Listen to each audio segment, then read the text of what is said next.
This show is brought to you by NMDC Group. Mubadala-backed GlobalFoundries announces a $4 billion chip plant, and S&P says GCC banks remain resilient to less supportive operating conditions. You're watching the Daily Brief with Forbes. I'm Ramia Faraj.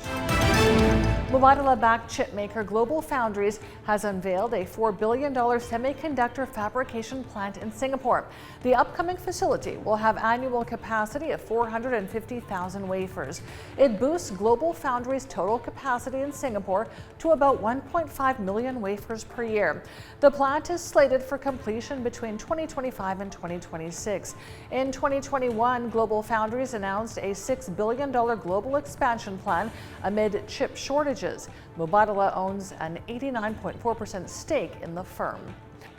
GCC banks remain resilient to less supportive operating conditions. That's according to the latest S&P Global Ratings report, which says GCC banks' comfortable capital buffers, a slowdown in credit growth, and higher earnings will contribute to stable capital metrics.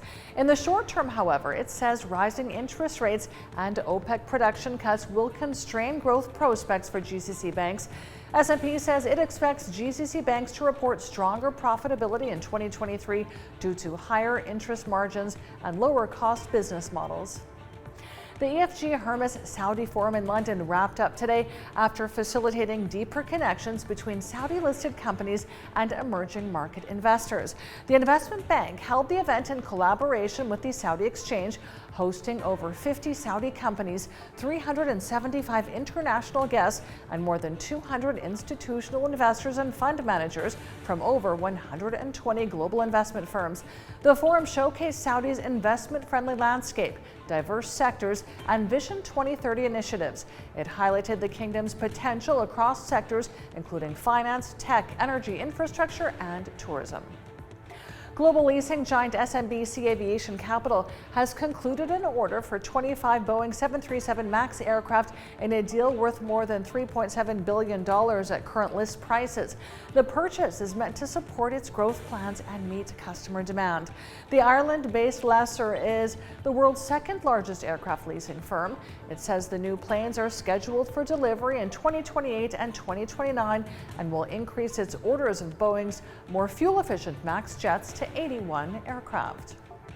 After months of testing, TikTok has officially rolled out its e-commerce business to its 150 million users in the U.S.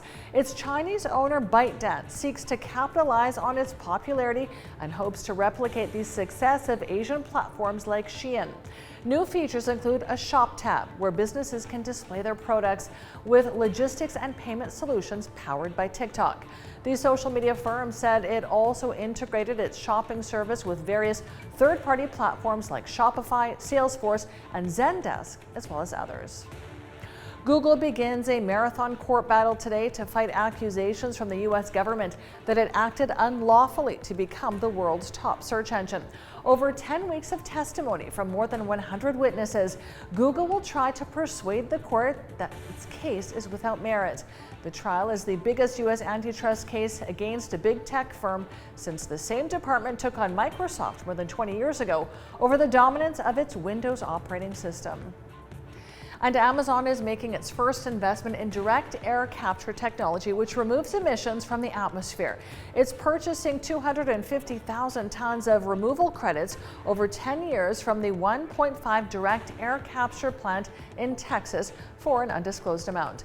The plant is being developed by Occidental's Oxy Low Carbon Ventures subsidiary.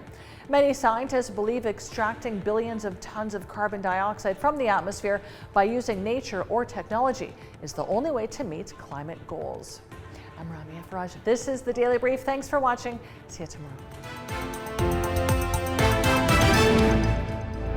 This show is brought to you by NMDC Group.